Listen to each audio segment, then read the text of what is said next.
Today we are going to go over how you do circle prospecting and why it is such an important thing to do right now. Wouldn't you agree, Jimmy? Yeah, the timing for this is unbeatable because most people are not willing to do this, and this is going to separate you from the other agents out in the field. And I will tell you, if you knocked on my door, I've lived in this town for over 40 years. There's been 2 real estate agents that have knocked on my door in those 40 years. 2 in 40 years. 2. Wow, that's unbelievable, isn't it? Yeah, nobody's doing it. Yeah. So one of the things is that you build relationship with people in a neighborhood by sharing activity. And there, like you said, there's not a better time to do it than now. And circle prospecting comfortably starts conversations that lead to relationships. And those relationships will ultimately lead to transactions. Well, it's So actually Jimmy, something that I want to hear about. You're actually knocking on my door to tell me about something that I want to know. absolutely. Or I'm calling you. And that's another avenue people can take. And so, first of all, what is circle prospecting? Well, if there's a listing that has some kind of activity in your neighborhood or a neighborhood that you know you have a buyer that's interested in, it could be it could even be an open house or a recently listed home or a just sold home. And then if you have someone who would be interested in knowing what is happening or has happened with that house in that neighborhood, you've got your target audience. When you call me and you say, this is a courtesy call. Your neighbors over at 1212 Main Street just listed their house. And if you have kids or pets, there's going to be a lot of drivers coming to buy to see this house. It went on the multiple listing service last night. And I just wanted to give you a heads up, keep an eye on your pets because you're going to see an unusual amount of traffic. This is a courtesy call. They want to hear that. And we're watching out for their kids and their pets. Right. And circle prospecting got its name from the practice of using a map to draw a circle around 20 homes closest to the target house and contacting those owners to let them know about the recent activity. And right now I've been calling it Circle 3. Jimmy Burgess from Southwest Florida gave me this idea. He had an article published in Inman, and so I created his main points and added some of the things that are in our market. So if your buyer lost a multiple offer situation, which creates an opportunity to see if any other homeowners nearby would consider selling because you have a buyer interested in buying in their neighborhood. What do you think, Jimmy? I think when you have a buyer and you can even say, listen, I'm working with Goran and Sally, and they were unsuccessful in making an offer on your neighbor's house. They still want a house in your neighborhood. Using their first names makes them more human. Absolutely. And the other thing you can do is you can market a coming soon listing to the nearby neighborhoods by providing them the opportunity to choose their next neighbor. And it doesn't have to be your listing. That's what IDX allows us to do. I would still call the listing agent and let them know, just as a courtesy. I just want you to know I'm going to be prospecting around your area. I hope you're prospecting. I hope you're prospecting around your area also, because that's going to make us look like real estate agents are really working hard to make some transactions happen. It's going to make us look good. It's okay if they get more than one phone call. Yeah, and Jimmy, those are golden words that you're saying. We need to build community with our fellow agents and realtors in Las Vegas, and I think that we do a pretty good job. Yeah, overall, I agree. And then if you have a just sold listing, you can share details of how the most recent sale in their neighborhood may have affected their home's value, especially in this market. I don't think they even know how quick the market is. Most people, they see it's quick, but I don't know if they know how quick it is. Right. And you can tell them, gee, there was 10 offers on that home, and so on and so forth. And it increased the value of your home. And of course, you know that before you say that. It's a beautiful situation to call them and let them know that, or knock on their door and let them know that, or send them a letter and let them know that.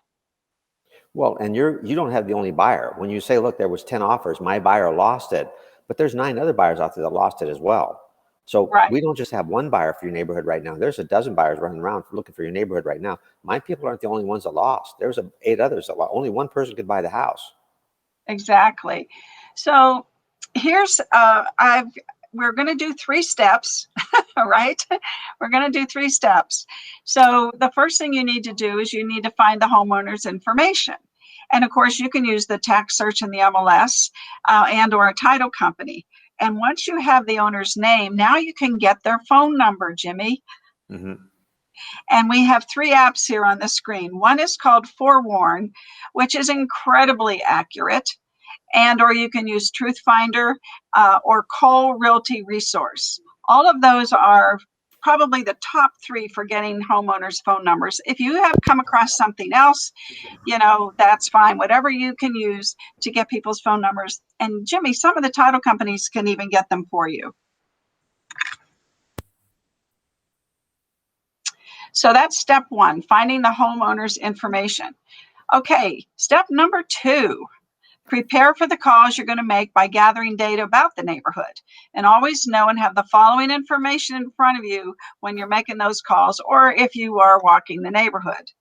So the houses in the neighborhood that have sold in the past 6 months, the price per square foot, the days on market details, general details like, bedrooms, bathrooms, 1-story, 2-story, pool, no pool, and then other houses that are currently for sale in that neighborhood, homes currently under contract or in escrow, our comparison of the neighborhood's price per square foot, days on market, and this historical data helps share details about what's happening in the neighborhood and how that impacts their own home. And that's what you're trying to tell them, is how all of this information relates to them. Right, Jimmy? Well, it also is enough to make them feel like you're kind of an expert in this neighborhood. You've done the research. You know what's going on in there, and that's important. Yes, it is. And then now that you know how to gather the needed contact, here's a few scenarios that are ideal for circle prospecting. And these are the scenarios that are yielding the highest results and creating the most opportunities right now in our current market. So the first one is when your buyers have missed out on a multiple offers negotiation. So the first scenario involves calling or popping by owners who live near a house your buyers missed out on. Doing this provides an opportunity so you strengthen your relationship with your buyers by going the extra mile. And the conversation with the buyers could go something like this: I know you're disappointed, and I will do everything in my power to find you the perfect home. I plan to reach out to the owners of homes near the one we missed out on immediately to see if they or someone they know in the neighborhood would consider selling. So that's kind of got a familiar ring to it, doesn't it, Jimmy? Yep. Okay, and then this move shows the buyers you're willing to go the extra mile. Adversity, like missing out on a multiple offer, creates a chance to build a client out of what was previously perhaps just a potential customer. And it also provides an opportunity to call homeowners with ready, willing, and able potential buyers for their home. And these calls are purposeful and could sound something like this. And so here's how that scenario might go, Jimmy. So this is Sally, agent with ABC Realty. And I'm not sure if you know this, but the house a few doors down from you came on the market 2 days ago, and the sellers received multiple offers. They're under contract to sell their home, but I was working with one of the families who made an offer on the house that wasn't accepted. They love this neighborhood, and I'm doing everything in my power to help them find the perfect home in your neighborhood. So I'm calling to see if you've heard of any of your neighbors who might consider selling. So on the screen, everybody, is script for you. And you can say it however you want to say it, but it's pretty simple and straight to the point. Wouldn't you agree, Jimmy? And it's the truth. So that's always good. That's always good. And then listen to what the homeowner has to say. Notice I didn't ask them if they were considering selling. And if they're thinking of selling, they'll tell you. If they aren't, they'll tell you. But they might ask you about the home selling price. And you explain that, though you won't know until closing exactly how much, because most homes have been selling for list price or higher, and let them know how that will impact the value of their home, and allow the conversation to flow naturally. But don't hang up until you ask the most critical question. Hey, Jimmy, before we get off the phone, I'd be the worst realtor in the world if I didn't at least ask you, is there a price at which you might consider selling your house? Then I'd love to keep in touch and occasionally update you on what we're seeing with sales in this neighborhood. Would that be okay? Great. I don't want to bombard you with calls, so if it's okay, I prefer to keep in touch by email. And then if you see something you have questions about, you can give me a call. Is there an email address you prefer me to use when sending these updates? Another familiar thing, right, Jimmy? Yeah, they already know you have their phone number and you have their address. That's why you're calling them, because the street they live. So the email is the only missing piece. Right. So the notion that we should always be closing is a broken one that doesn't work anymore. We need to focus on building relationships. And I think that social media has done so much to promote building relationships. Of course, social. I mean, it says it in the word. And Facebook is about relationships. And Instagram is about people getting to know you and commenting on you and you direct messaging them. And LinkedIn, the same way. We're communicating with people on a much different level right now because, I mean, nobody wants to say, can I sell your home? Can I list your home? Can I do, you want to build a relationship. And by introducing yourselves and providing information, that's how you start to build a list of people who will turn to us when they need us. And Jimmy, this market is not going to last forever. So this is a golden opportunity to employ some of these things we're talking about today. Well, social media has a couple of different strategies. When you talk about your 555, the DMs are very personal, and some things you're doing as a broadcast to get engagement, to see who's interested. But then once you get that interested party, then you put them in the right groups and you send those groups the right message. So it really takes thought and planning and management to run the social media platforms correctly. That's why you Yes. have every Wednesday you have an open lab, right? Yeah. Yep. So, and while you're actively building the relationships, you'll find listing opportunities. And we found that in our Buffini class that people would reach out to people and all of a sudden they said, well, you know what? I might want to sell my home. I might want to buy a home. And all that comes from, talking to them, but not asking them. Well, and a lot of buyers turn out to be sellers as well.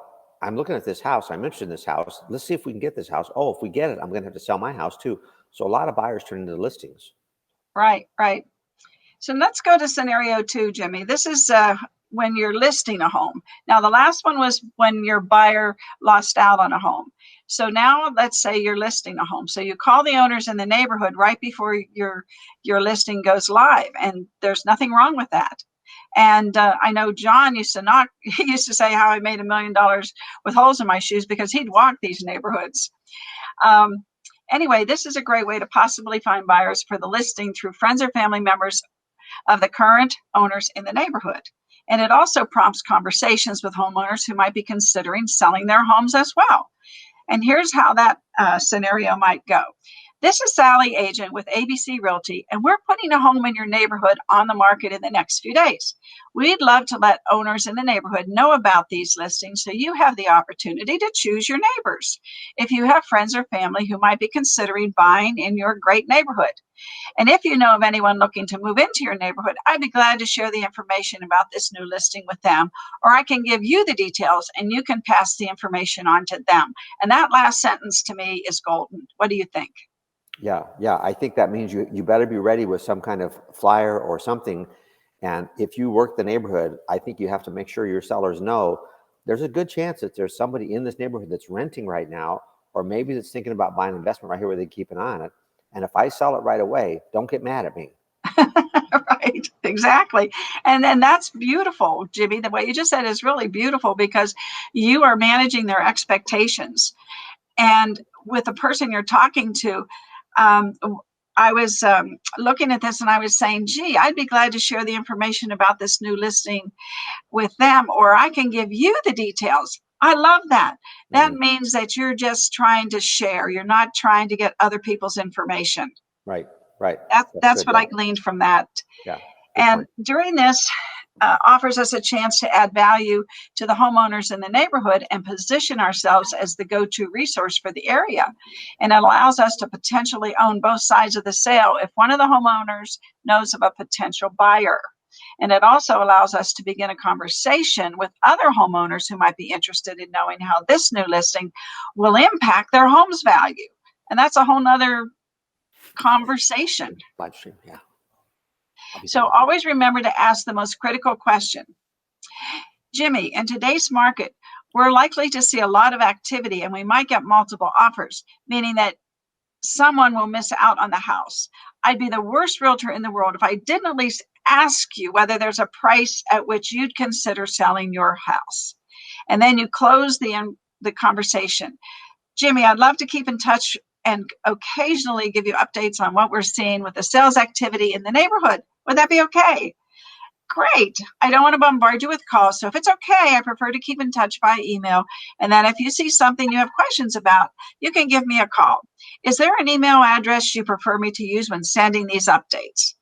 Again, you're building your database and you're building a way to consistently stay in touch with people. Yeah, you're with their managing the permission. relationship from the beginning. You're managing the relationship from the very beginning.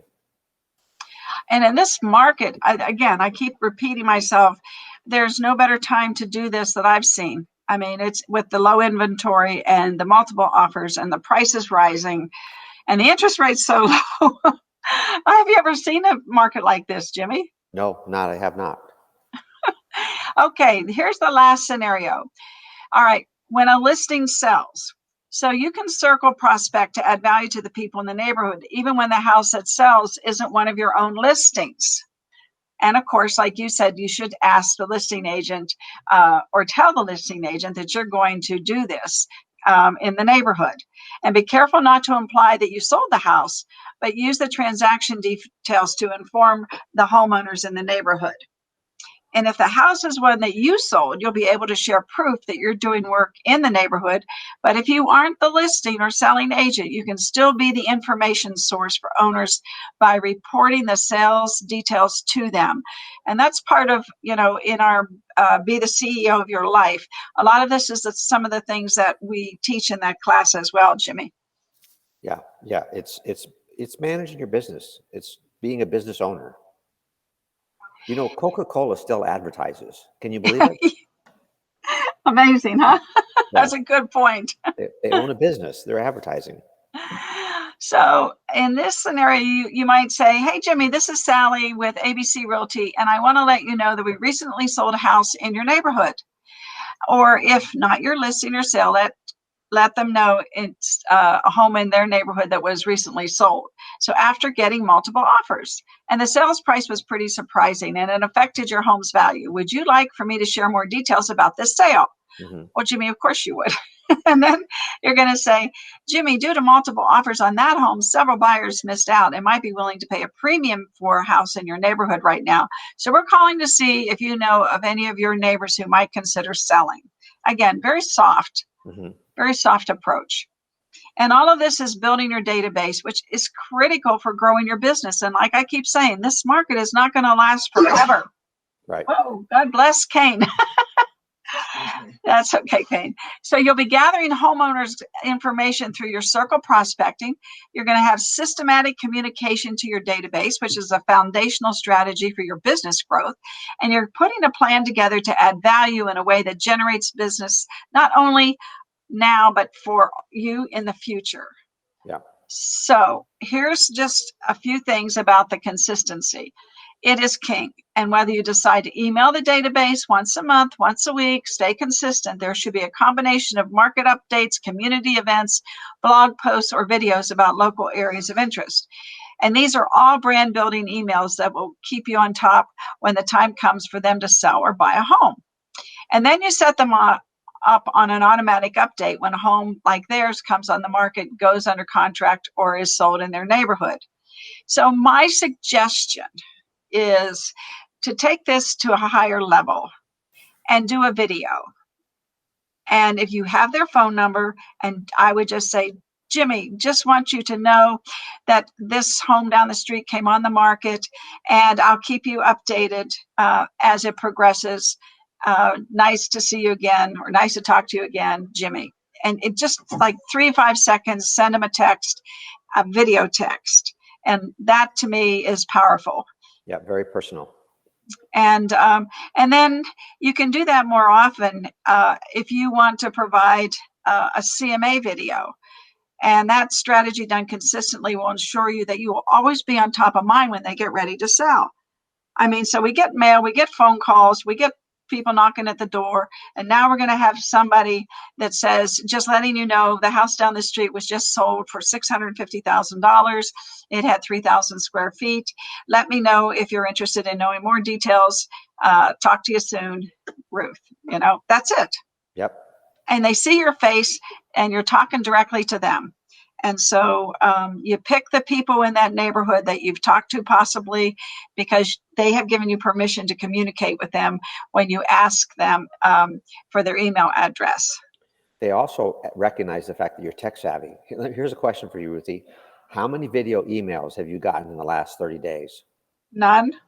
None. Oh, no, that's really? not true. I got one from Chico. Chico is one of the places where I buy clothes. Okay. And they just now on Sunday, Mother's Day, I got it was more of a carousel than a video, but it was pictures of, you know, you can get these clothes today for 50% off. Well, what that tells me is nobody else is doing this. If you're not getting any and I'm not getting any, nobody's doing this. What you're telling right now really sets you apart and makes you different than the other realtors. And it proves to them, without you saying it, that you're tech savvy. And that is one of the things. Google and NAR did a white paper together. And the consumer said, I want 4 things in my agent. And one of the first things that come up with those 4 things, I want an agent who's tech savvy. If you tell me you don't text, you're not my agent. If you send me a video email, you're my agent. Yeah, exactly. Exactly. And just the last 3 things, you're going to add value to the homeowners in the neighborhood. You're going to own that neighborhood. It deepens relationships with people who live there. You're going to own that neighborhood. It initiates conversations which develop into relationships, which ultimately lead to your business growth. And you're going to own that neighborhood. And I just again want to give credits to Jimmy Burgess, who works for Berkshire Hathaway in Florida, who provided details for this lesson that I'm sharing today. And Jimmy, I am going to put us back. See if I can figure this one out, Kane. Go back to Be Live and take solo off. And then here we are. Yeah. How about that, Jimmy? Good. That was good. That's something that people can watch more than once. Oh, absolutely, yes, and that's why I put the quotes of what to say, the scripts, and made it as divided it into the 3, the 1, 2, 3, right? Right. So I just think that I just want agents to start listing and going out there and building their business, because what's coming down the pike is going to be a lot of brand building by what we call interlopers, people that are after our business. Well, Michael Hines is a brand new agent. He's in the Buffini training program, and this is what he was doing this morning, learning how to do circle prospecting with one of the title companies. They're giving him farms and stuff like that. And we had this discussion last night. Michael, if you really want to be successful in this, you're going to have to do something that other agents aren't willing to do. And other agents aren't willing to do this. The work that you're talking about right now, agents aren't doing it.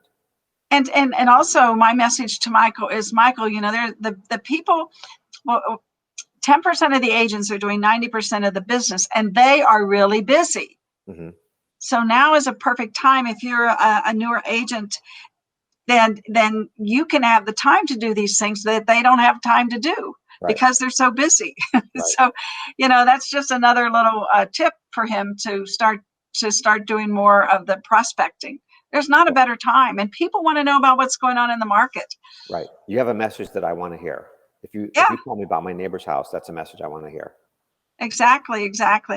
Well, Jimmy, thank you today. I was so anxious to do this, and so anxious that it took me so much time. I didn't do the stats today, but they haven't changed much from yesterday. I did look at them. We still have about 17 days of inventory. Yeah. And we listed about as many as we sold. So we're still doing good, everybody. And we'll be back tomorrow with the stats. Jimmy, will you be joining us? I'm not sure, but I got to go now because I got someone needs my help with something. We love everybody. Jimmy, thank you so much. Thanks.